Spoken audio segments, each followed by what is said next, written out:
Hello and welcome to Cutting the Bull in the Post-Truth Apocalypse. I'm Ben, as always I'm joined by Mike. Hello. And Claire. Hi. Today we're talking about monster sightings in wartime. War. What is it good for? Jobs. Absolutely nothing. Yeah, as Mike said, jobs, stimulating the economy. Industrial multi-complex. Yeah, advances in technology and medicine. Yeah. Population control. Advances in technology and medicine. Oh yeah. If you're fighting a war, surely your money's being going War towards... drives technology like nothing. Yeah. Really? Yeah. Oh yeah. Most major medical advances in surgery come through war.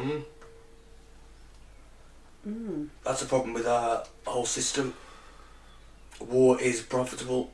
It's a racket. Yep. But it's also good for seeing monsters and shit that you cannot explain. Ooh. Now that could be because of the immense mental stress of the situation or the fact you're on a heightened alertness. Both equally plausible. Yeah. First we will thank some new and returning listeners and we'll get into it. Who's been listening this last week? Hanoi in Vietnam, Butler, Pennsylvania, Birch Run, Michigan, both in the US, Alba Luila, something like that, in Romania, Marmandi in France. Keep your hands off our fish, mate. Actually, I don't give a shit. Take the fish you want. There's barely any bit left in it. Exactly. As long as there's a fucking one in the chippy for me on a Friday, I don't mind. Brisbane, Australia, Delhi in India, High Wycombe, United Kingdom, Glasgow, United Kingdom, Alexandria in Egypt, Bothwell in WA, Washington, Phoenixville, Pennsylvania, Yep. Weehawken, New Jersey. That's a good. Weehawken. Weehawken. It sounds like it should be Scottish, doesn't It it? does. Liga in Germany, Toronto, Canada, Angels City, Angeles City in the Philippines, coming in the top 10. Denver, Colorado, Porterville, Missouri, Bedford, United Kingdom, Brussels, Boardman, Oregon, Scott City, Missouri, Columbia, South Carolina, Hudson, New Hampshire, that's a new one. I haven't had New Hampshire before. And Milwaukee, Wisconsin. Yeah. I had a bootleg DVD of them around Marilyn Manson live in Wisconsin. Did you? Yeah, it was shit. It was really bad quality. It sounded like someone just stood there with a tape recorder. That's shit because it was Marilyn Manson. He's turned out to be a bit of a rogue, hasn't he? Just a bit. Fucking dirty rapist, isn't he? Oh, he's meant to be. What a surprise. Allegedly. You never saw that coming. Or if the women just jumped on the bloody, No, The money- it was really the women first. bandwagon. Like, things were very different in the 90s when Marilyn Manson was Stop famous. excusing it. I'm not excusing it, it's terrible. No, it has to go through court, doesn't it? And He's innocent until proven guilty. He is. But I can believe it went on because things were different in the 90s. There was a lot of drugs being taken, and nowadays that behaviour isn't appropriate for what he was doing. Most of it was he was in a relationship at the time with them. Yeah, he was. So his abusive relationship, which you can't excuse. I suppose it's just the drug problems, but yeah. he got them into drugs too, which doesn't really excuse it. No. You can't excuse it. He's a bit of a twat. Yeah, I never really liked him, to be honest. Well, I bought a few of his records. I've seen him live a couple of times. Puts on a good stage show. There he goes. Obviously, he won't be getting any more work now. Unless he's found innocent. Who knows? But anyway, wartime monsters. People see all sorts of fucking shit in war, including monsters. War itself is a monster, I love that. It is. It is. I'll start with a recent one, the Afghan Monster. Now, we've actually had a report on Weird News where a US Army patrol was ambushed by a giant in Afghanistan. One of them was killed with a large spear. Giant how? As in like a massive humanoid with Yeah, how big? a 10 foot.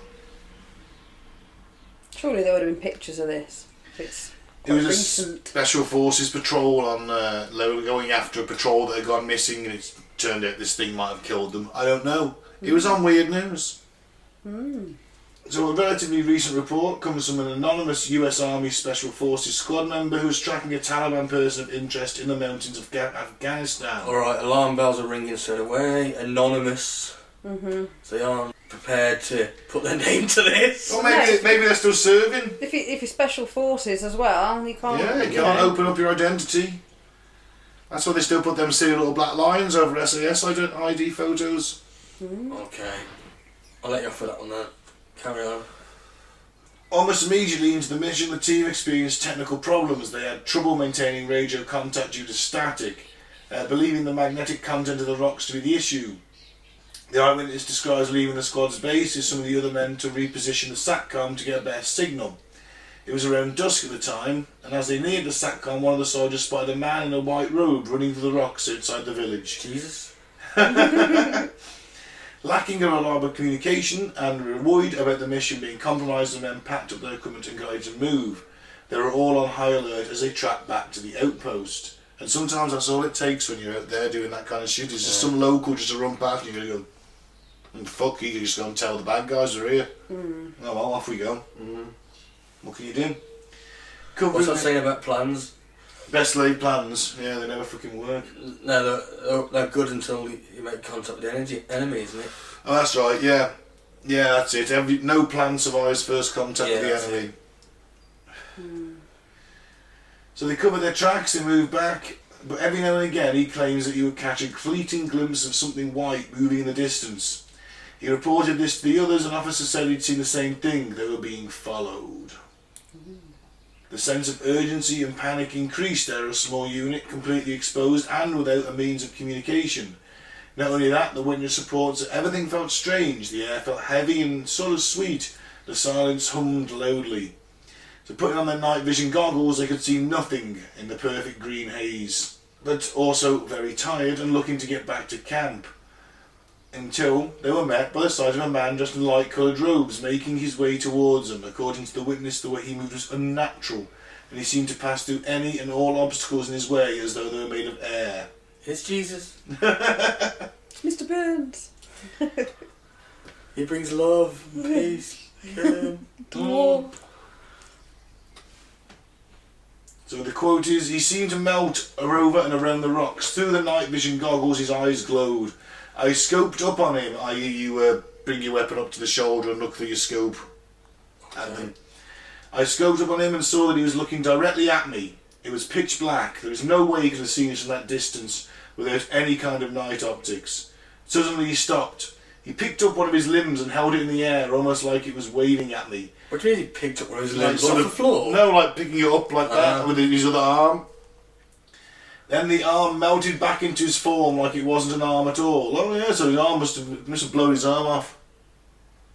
Okay. The arm melted back into his form like it wasn't an arm at all, but some kind of extendable proboscis that was meant to look like an arm from a distance. I was about to ask the guys if they could see him when he suddenly disappeared. According to the witness on that very night, the village they'd been observing was raided. However, it was not the raid they had been working to inform or to look at, to observe and intervene. The team moved into the village and found it completely abandoned. They also found several men in the area where I had seen the lights that night. The corpses had been ripped to shreds, and based on the sheer amount of blood, the general consensus was there were more men that were killed than just the bodies that we found. It went into the unofficial records as a successful raid with several enemies killed in action. Unofficially, no one has any idea what killed them. All I know is whatever it was, it chose those men and not us. Interesting, okay? What now could it have been? Well, that's it. Some kind of super soldier. I don't know. Maybe it's some kind of just fucking weird demon. Some cryptid, I don't know. I'm guessing probably, it's probably a hallucination. Then what killed all Swamp those dudes? gas. Oh, Yeah. swamp gas and the chemtrails. Chemtrails. Well, yeah, what's going to kill all the men? Maybe there was another unit they didn't know about. Yeah. I could have done that. But Ripped them to shreds. No, maybe it was Wolverine. Or maybe the wolves at it. The dingoes or whatever's out there. Wolves, probably. I don't know. Probably wolves. Do you know? Coyotes. Coyotes, or whatever the equivalent is. Right down. Alright, we'll go back in time a little bit. American Civil War. Old Green Eyes. The Battle of Chikamunga, which was fought, I've probably said that wrong, which was fought on the 19th and 20th September 1863 on the Tennessee-Georgia border, was one of the bloodiest battles of the American Civil War, second only to the Battle of Gettysburg in regards to the number of casualties. Indeed, it's said there was so much blood was spilled on the battlefield that a creature of great malice was drawn to the devastation. A beast with green glowing eyes is claimed to have haunted the land long before the arrival of the Civil War. I figured it out. Okay. After the Battle of Chikamunga, some reported seeing such a creature moving among the corpses near Snodgrass Hill. Such reports allegedly describe the monster as being human-like, with eerie green eyes and a huge deformed jaw from which terrifying fangs protruded. Fucking is Predator. Want some candy? Predator. Yeah, want some candy? Just say that in Predator 2. He does. Does he? He does, yeah. Yes, he does. It's tragic. It's a weird moment because he says it to a kid. And you're like, whoa, Predator. That's not acceptable, man. And I bet the days grew hot during that war. Yes, because he's drawn to heat and conflict. Yeah. It's Tennessee and Georgia, yeah, they're fucking roasting. In the centuries after the Civil War, visitors and rangers at the Chikamunga National Park have reported encounters of the same green-eyed creature. Some say that the entity is a ghost of a long-dead warrior, others say that it's something else, something inhuman. Whatever the truth of the matter, the creature is known by those who report encountering as simply as Old Green Eyes. Sven's brother. You mean noted football manager Sven-Goran Eriksson? Noted football manager and money whore Sven-Goran Eriksson. He looks about 200. He was his brother. Maybe Sven's eyes like go green at night. Has anyone ever seen him at night? Yeah. No. You know? Was a bit of a fucking pussy on though, wasn't he, Sven? Banged Ulrika Johnson. Fair I mean, play. alright, everyone's banged Ulrika Johnson, but Fair play, innit? Whatever. the guy that looks like Sven with a huge deformed jaw and eerie green eyes and terrifying fangs, yeah. It's a coup. In the 1970s, two different and unrelated people had accidents near the same location in the park, having driven their cars off the road, wrecking them after seeing a pair of glowing eyes. However, one of the most notable encounters involved Edward Tinney, a park ranger.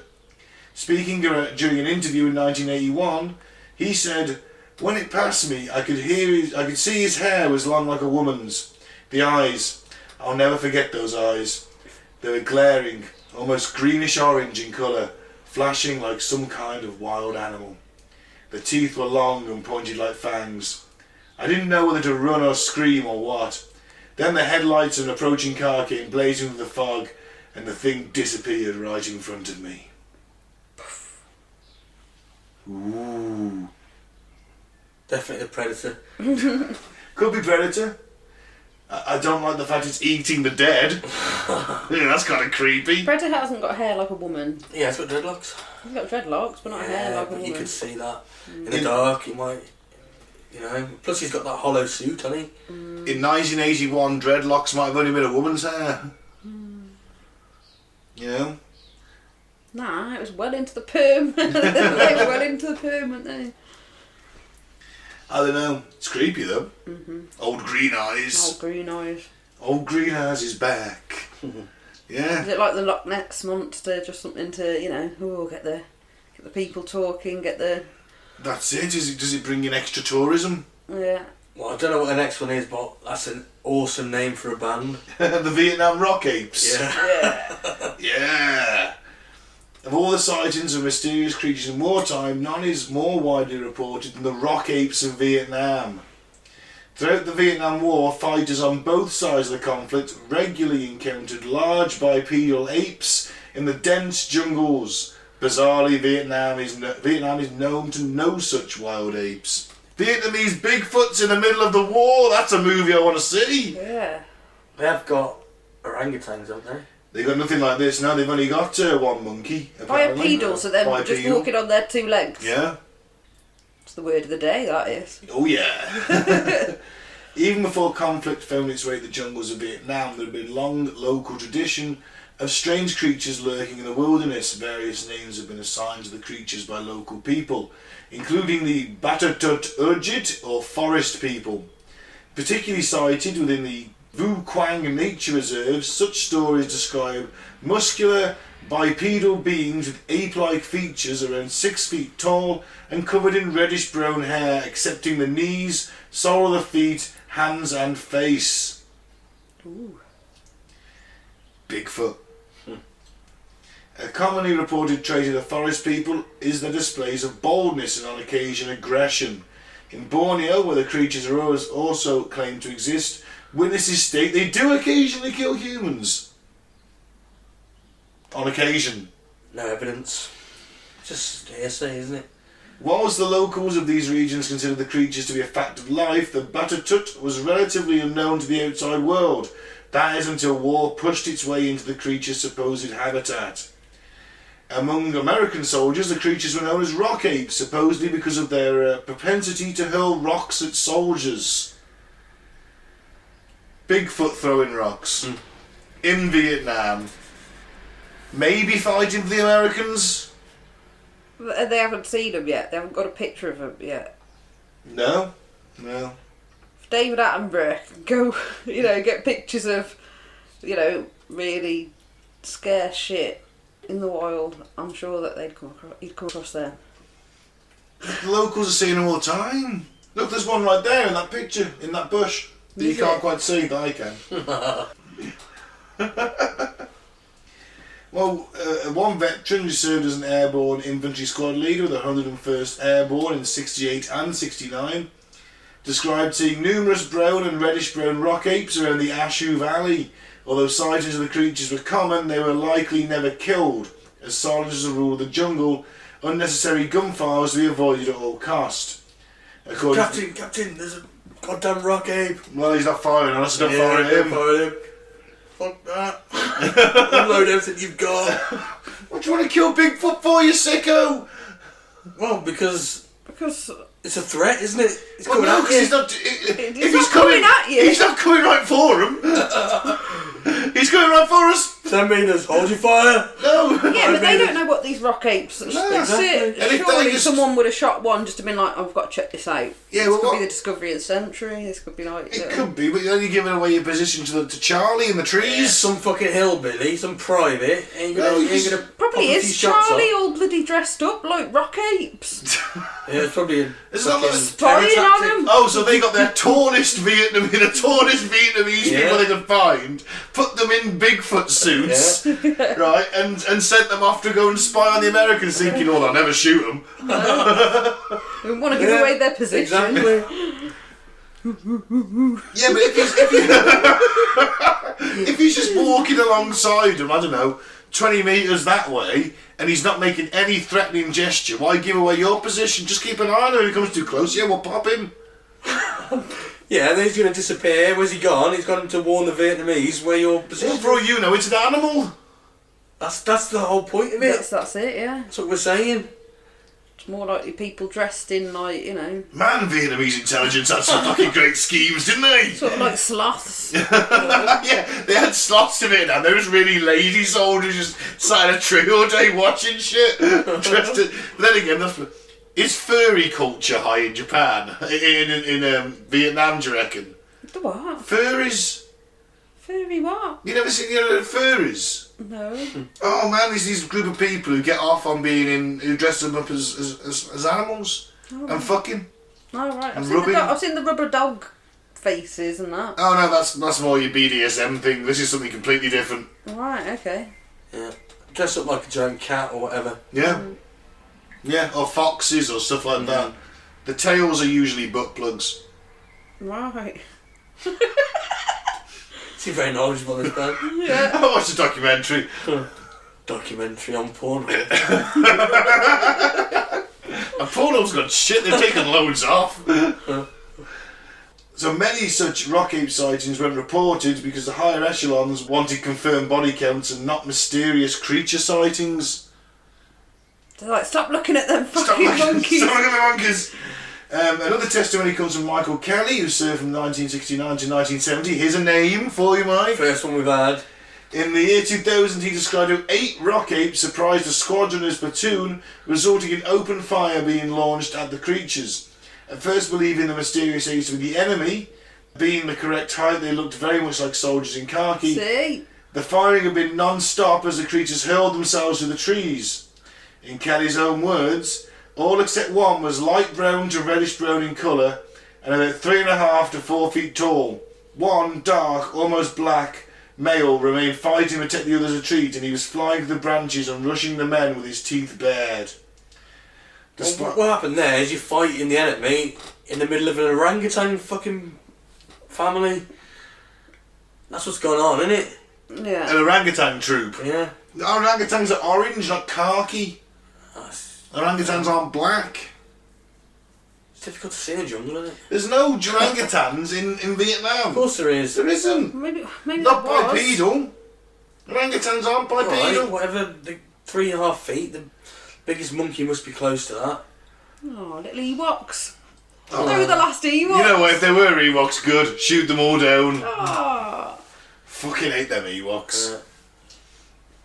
There's a good theory. The widespread of LSD, widespread use of LSD by the soldiers. There we go, explains everything. Oh right, does it? Every soldier was on LSD. No, but the ones that were seeing Rock Apes were.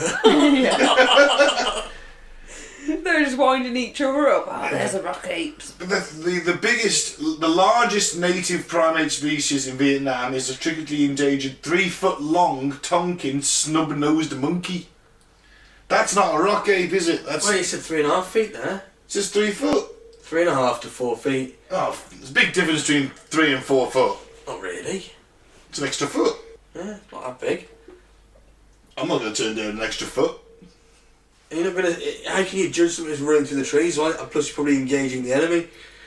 Probably see at the If corner. I'm engaging them, I'm going to know how big they are. I'm looking at them. Alright, we've got the next one. Flying humanoids. Fucking hell. Shit have you bought? That's what I do. I bring the crazy. In the Pacific Theatre of World War II, troops reported witnessing peculiar flying humanoids, described as possessing a pair of large leathery wings like a bat. These creatures were said to have been spotted close to military installations on numerous occasions. Just Mothman again, innit? I think. Mothman!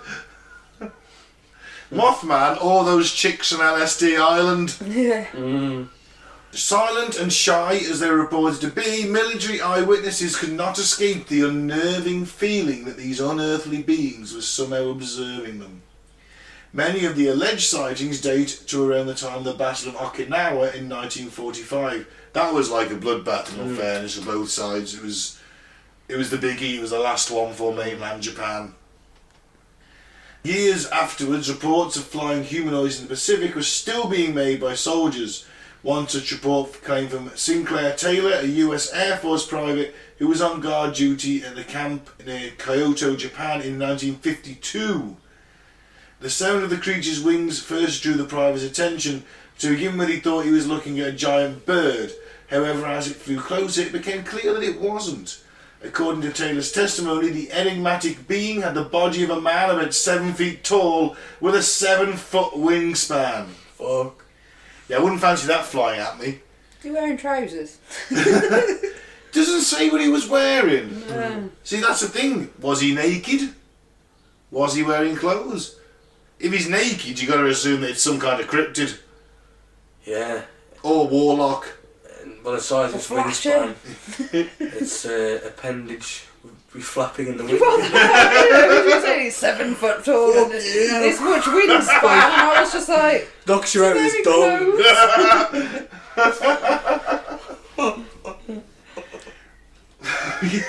He's got a 7-foot dong as well. Is it? Probably.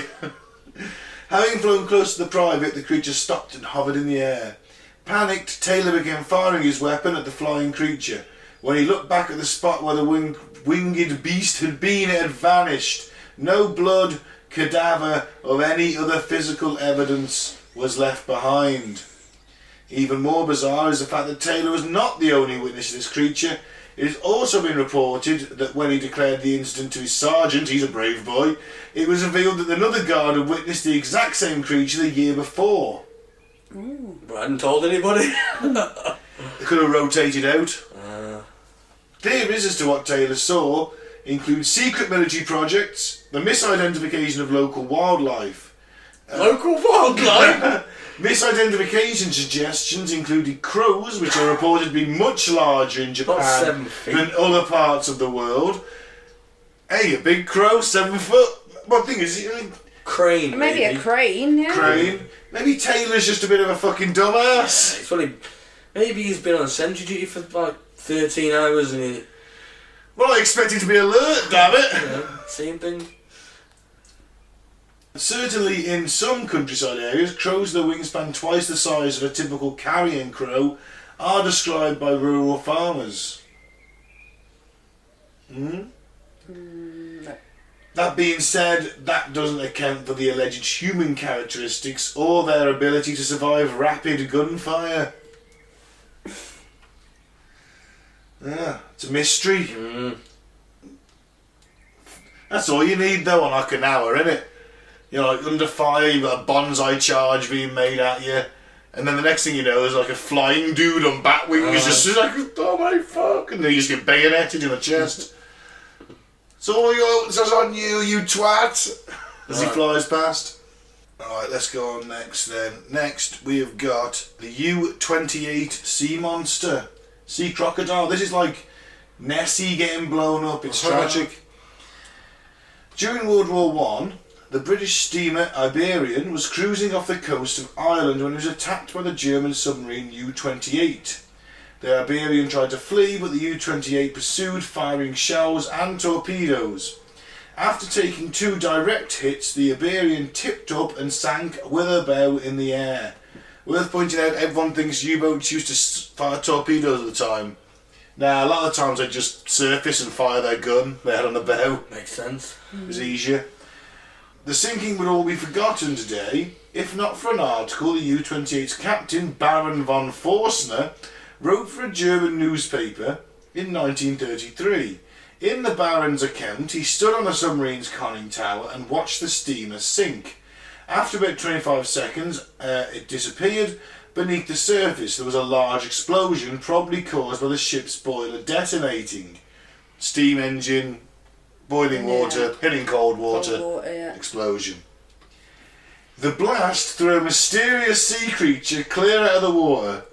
The animal was about 20 metres, 65 foot long, and crocodile-like in shape, with pairs of strong front and hind legs adapted for swimming and a long head that tapered towards the nose. Saltwater crocodile there. According to the Baron, the creature was visible for about 10 to 15 seconds at a distance of about 150 to 100 metres in bright sunshine. It's a big ass crocodile, isn't it? 20 metres. Off Island, Mike. Off Island. Did he come for a holiday? Well, probably escaped in the Florida Everglades. Right, and got all the way to Ireland. Yeah. With his little green Kiss Me I'm Irish hat. Oh, to Ireland. I dream of a better life in Ireland. I must leave you now, Florida Keys. And Crocodile family, I go to open a bar in Ireland. If he saltwater would have gone into the Atlantic Ocean, he could have swam over to Ireland. There's nothing to eat between America. What is your crocodile? Come across No, something, no, seabirds or something.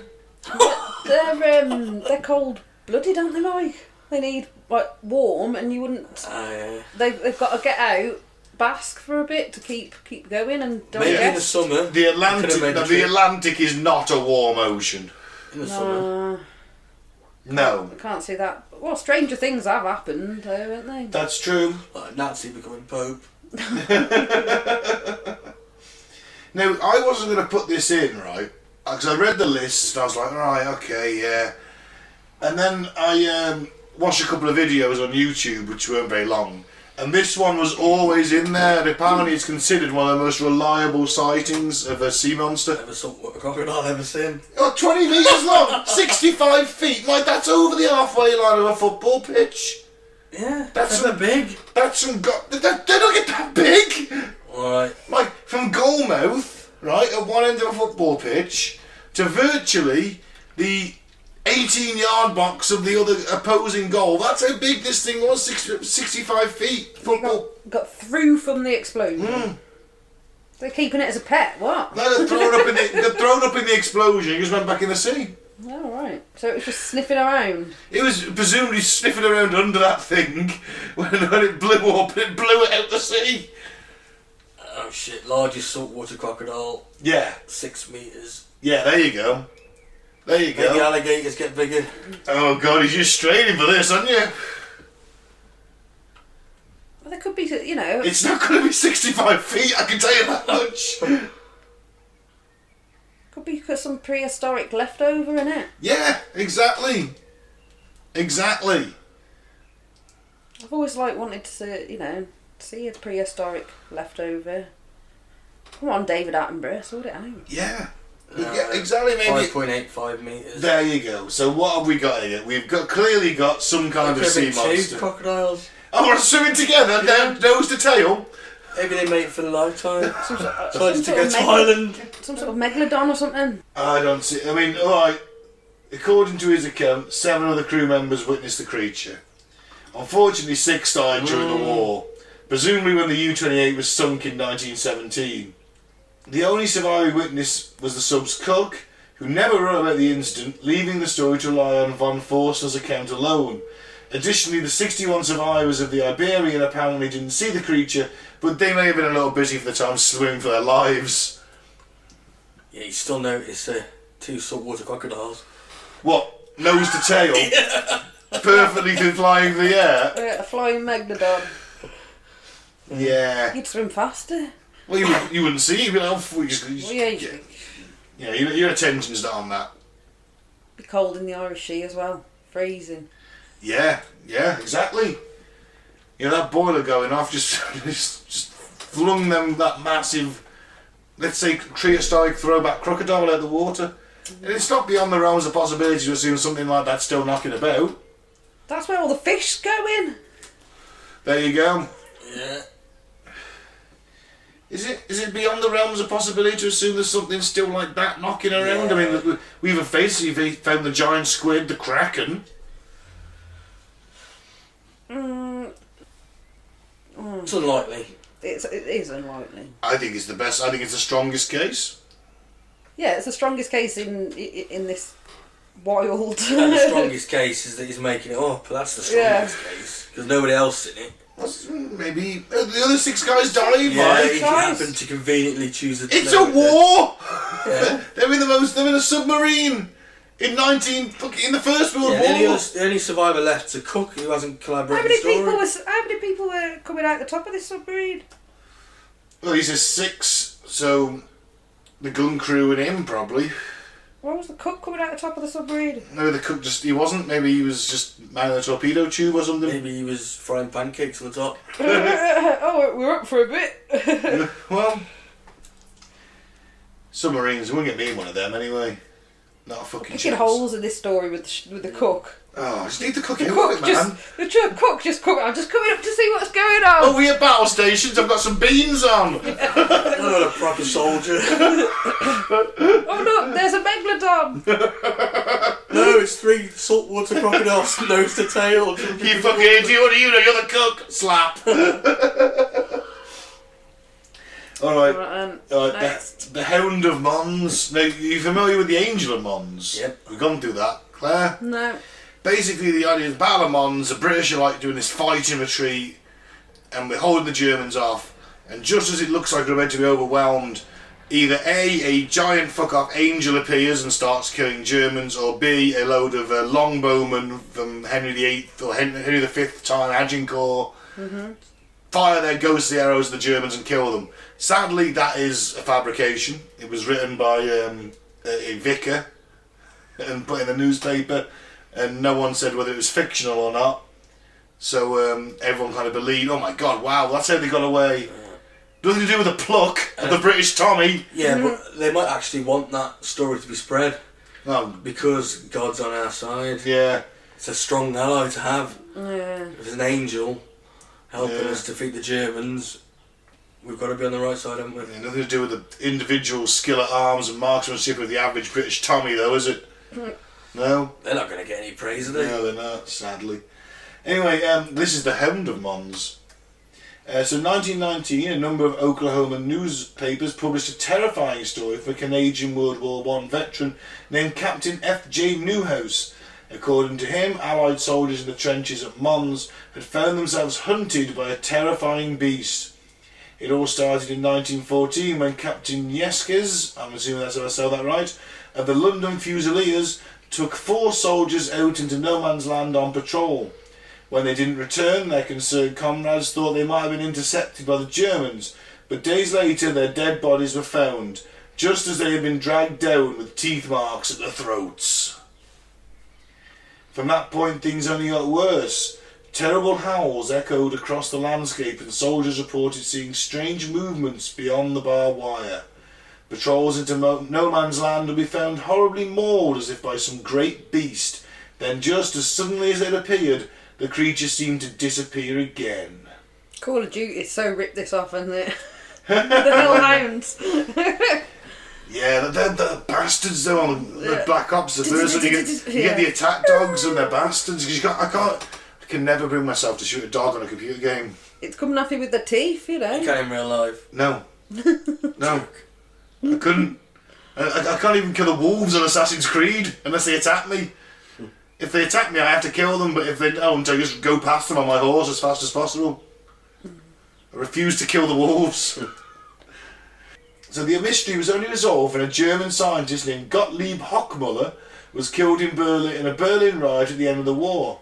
Apparently, Hochmuller's papers revealed a dastardly plot to transfer a madman's brain into a giant Siberian wolfhound, which was subsequently released into no man's land.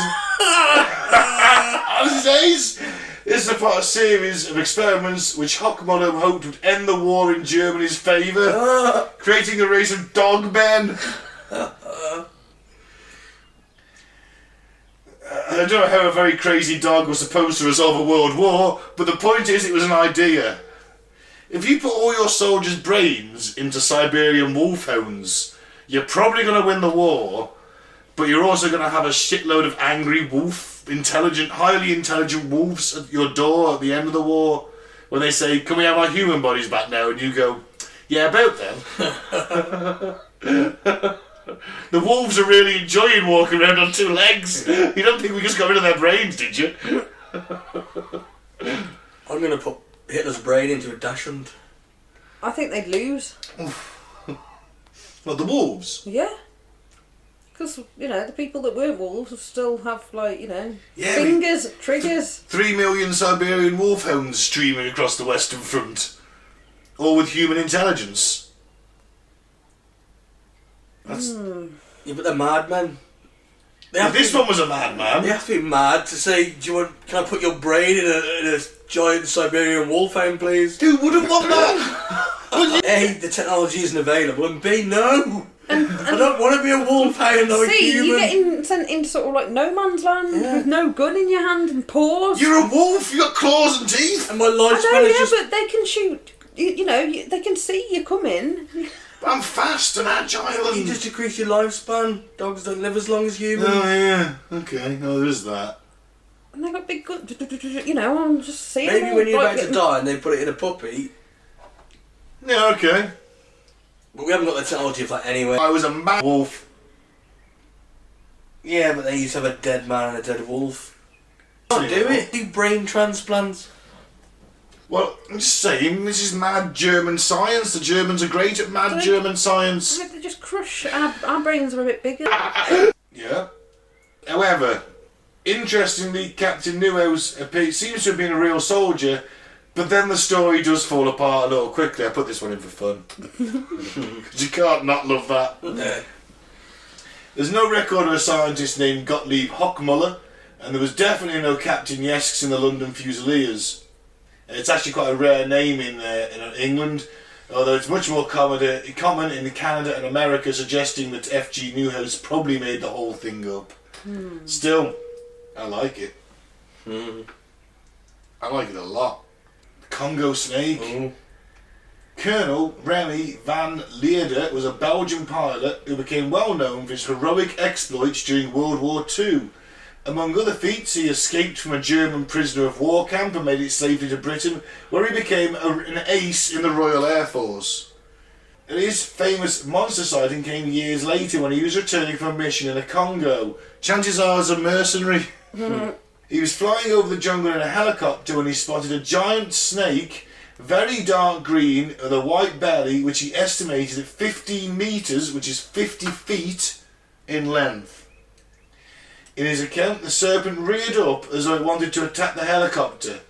He even managed to snap a picture of the beast, which is now well known in cryptozoology circles. However, the picture's fairly blurry and doesn't really provide anything to indicate the scale, so it can't be used as proof that the snake was really that enormous. Still, he stuck to his guns, insisting the monster was a true giant and could have eaten up a man if it had wanted to. Cryptozoology circle, sorry. I like that one because, I mean, that guy's fairly reputable witness, isn't he? World War II flying ace, he's a pilot, he's a trained observer, he's a veteran pilot as well, he's you know. And there has been snakes, I read one of the largest snakes, it was 33 feet. There you go. You just exaggerate a bit, don't you? Yeah. I don't think there's anything in that. Just a big snake he's seen. It was crawling through the fucking jungle, man. Yeah, of course it does where they live. Alright. There are some big snakes out there. Yeah, alright. Well, I'm saying 33 and 50 can be... When you're flying your helicopter at speed, it's difficult to judge, come on. Okay. Alright, the last one is the Kraken. Okay. Because it's the Kraken, innit? Yeah. Release the Kraken! Would you want to say before having sex? You got 8 penises. Well, I got 9 after that COVID vaccination. A squid-like Scandinavian sea monster, the Kraken is one of the best known mythological creatures in the world, featuring in some of the most popular Hollywood releases of recent times. Pirates of the Caribbean, one springs to mind, and of course Clash of the Titans. He didn't look like that on Clash of the Titans though. He was more humanoid with like a few arms, wasn't he? And yeah. Yeah, but that movie sucked. The remake, anyway. The original was quite good. I like the original. No Jason the Argonauts, but... Nah. I used to love the what was his name? Harryhausen? Harryhausen. Is it his name, Harryhausen? The stop motion stuff. Yeah. Was it Jason the Argonauts? Ray Harryhausen. Jason. Harryhausen. That was his brother. Oh, Jason the Argonauts with the skeleton soldiers. Yeah. Never read. That's ace, yeah. Love that. I used to love it as a kid. Fascinated me. Sinbad. Yeah. The monkey in Sinbad, that was pretty well done at the time. That was revolutionary. But this is the Kraken. They did that too, didn't they? So, one of the most dramatic Kraken encounters comes during World War II when a British trawler was moored off the Maldives. Crewman A.G. Starkley was standing on deck one evening when he spotted something in the water and shone his torch on it. He says, "As I gazed fascinated, a circle of green light glowed in my area of illumination. This green unwinking orb. I suddenly realised it was an eye. The surface of the water undulated with some strange disturbance. Gradually I realised I was gazing almost point blank at a huge squid." So far that's not come totally implausible. But then Starkley then claimed he walked the length of the ship, finding the squid's head and tentacles at opposite ends. That would have made the creature 53 metres, which is 175 feet, in length. More than 3 times as the longest giant squid ever recorded. And he doesn't seem to have called anyone else to have a look at the terrifying monster lurking near the boat. But I still think a giant squid, yeah. So he just mauled it, then went away. And he didn't No, he probably was having looking at it. He was just lying underneath the boat. Just sort of come up to the surface alongside the boat. Yeah. I thought it said it mauled it. No, it was moored off the Maldives. Moored it. Moored off the Maldives. So yeah. I think it's possible, yeah. Yeah, that one. I don't know about the exact length of it, but he says that he saw the tentacles at one end and then went to the other and saw the head. Well, the squid could have moved under the boat at that point. That's true. That's true. Could have been watching him as much as he was watching it. So that would explain that. Yeah, a giant squid. Yeah. And then of course you got all the tales of the Krakens attacking sailing ships and tugging them down. Which I still think. I mean, we had the. Do you remember the? Oh man, it was one of the first ones. You did with us, Claire. The what's it called when we do the weird stories? Anthology of the Strange. Mm-hmm. And the squid that attacked the USS Destroyer and clamped around the radar dome and left its sucker imprints on it and everything. I think there's bigger than we've seen. I really do in terms of giant squids. Yeah, there probably is. Yeah, there's a lot of sea to live in, isn't there? That's it. We know more about the moon than we do the bottom of the ocean. We do. That's a fact, a genuine fact, right there. God, I'd love to go in a submersible. Yeah, I've always fancied going down the Titanic while it's still there. Maybe that was dragged down by a squid as well as the iceberg. Why not? Didn't start that conspiracy then. No, there's a whole conspiracy with the Titanic. Sorry, I had a bit of a cough. What, the conspiracy about like the fire and that happened before it left? Yeah, that it was an insurance job and it was the Olympic that had been patched up. Yeah. I think that's one of the few true conspiracy series I go for, actually. Fucking JP Morgan, of course. I don't think they planned for it to go down as soon as it either they didn't plan for it to go down or they planned for it to go down a lot slower than it did. Yeah. Because there was a boat on standby with like 3,000 blankets on board and nothing else during a coal strike. So coal was like really rationed out amongst the ships. Yeah. What you got to do is pay off the captain. He worked for the boat. He worked for the same line. He knows that there's another boat not far away with blankets. Yeah, and the guy who was captaining the boat with the blankets has also participated the previous year in an exercise of getting people off a boat and running a ferry system of lifeboats. And he got something like 3,000 people off in a couple of hours. So why did he save them? Because they were moored in for ice, but they were hemmed in by ice. They couldn't get and the Titanic gave the wrong location. It wasn't where they thought they weren't where they thought they were. So he turned up at the pre-arranged location, got hemmed in. The Titanic was off course, and they never made it. Mm-hmm. Ooh. It's an interesting one, but yeah, that is my wartime monsters, and I'm sure you'll agree it's probably all true. No, I'll go with the squid and the snake. Yeah. Yeah, they were true, but not the size that they say they were. Right. What about the Vietnamese rock apes? No, that was just orangutans.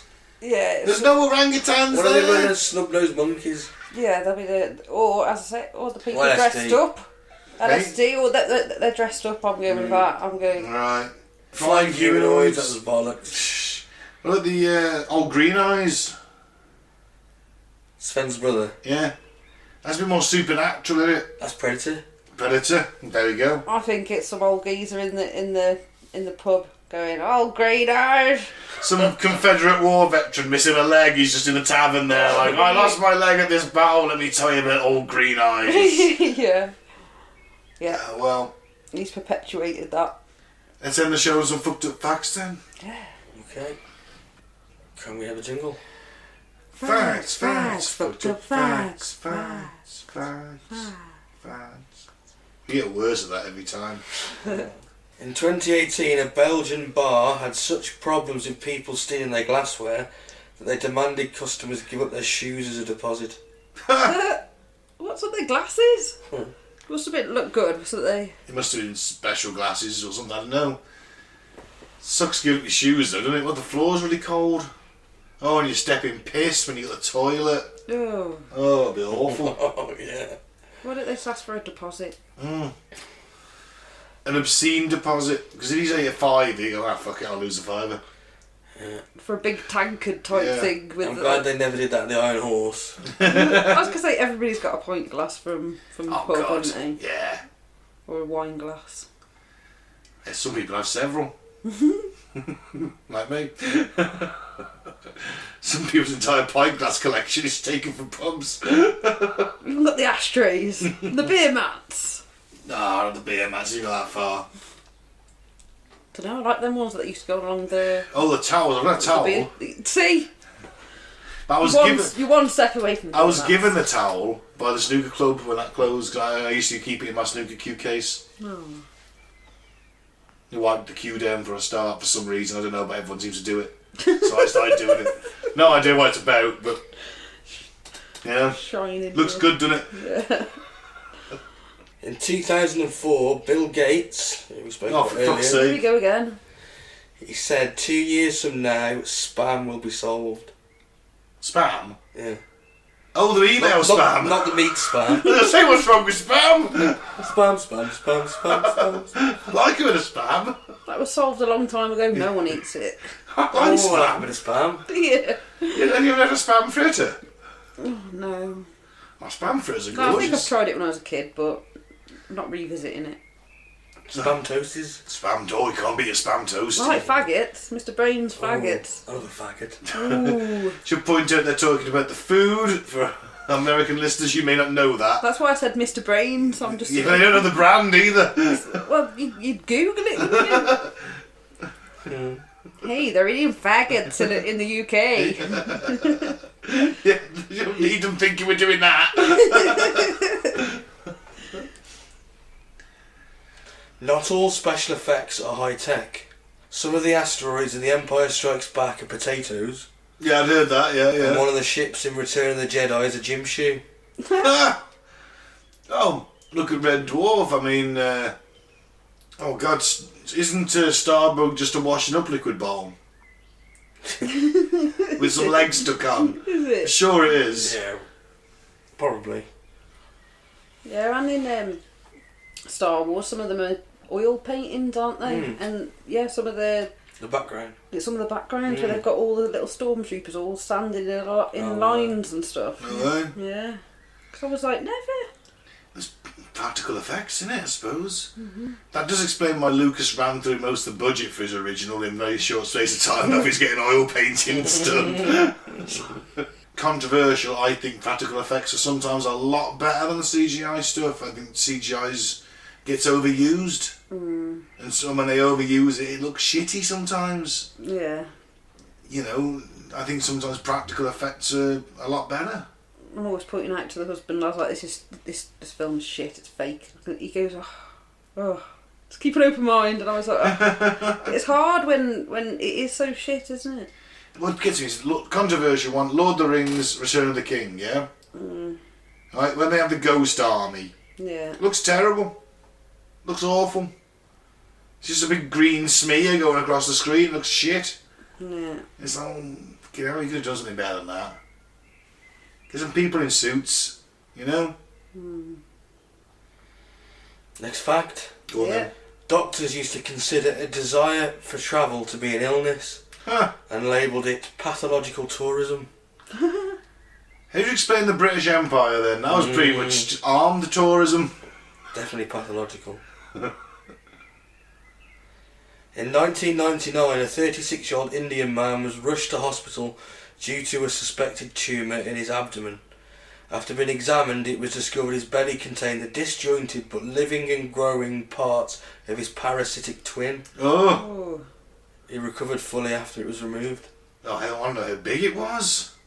Just parts of it, it says. All They right. have teeth and hair and all sorts, don't they? And again, I'm back to South Park with the nurse with the fetus on the side of her head. Yeah. Apparently rats like to laugh. Rats can go fuck themselves. In a lab they will seek out other laughing rats. Because they go fuck themselves, vile creatures. What are they laughing at? Their plans to steal your sandwich when your back's turned or infect you with the plague. That's what they're laughing at. Bastards. In 2017, a flight leaving Shanghai airport was delayed by 5 hours after an elderly passenger threw coins into the plane engine for good luck. What?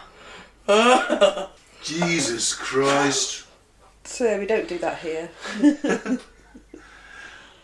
What would you do? He had to be arrested, hadn't he?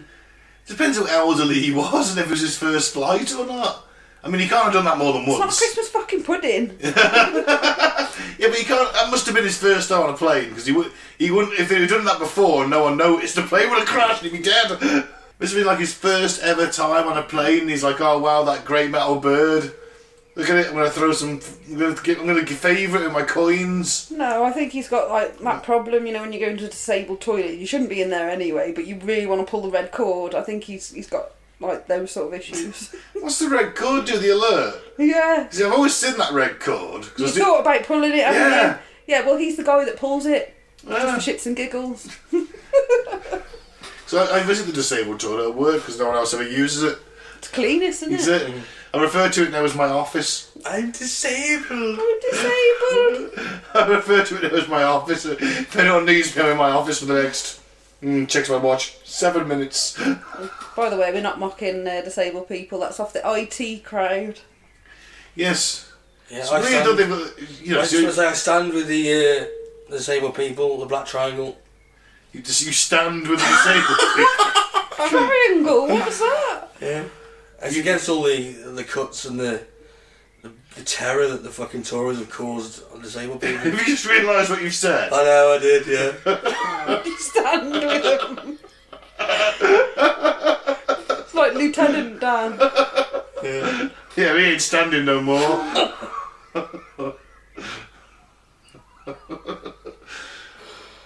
Isn't it ironic that the disabled tourists that they want you to stretch your legs out in? It's mainly why I go. Stretch your legs out while you have a crap. I do the disabled toilet, yeah. Not off the whole thing, just do have a little bit of stretch, you know. You do a massive fart, do you hover off the toilet? No, I can do that like clapping my buttocks together rhythmically. Daddy, I'm flying. I'm like that guy on Shinrikyo. Yeah. Can cover immensely strong thighs. Can just have... And I can clap my buttocks together and generate lift.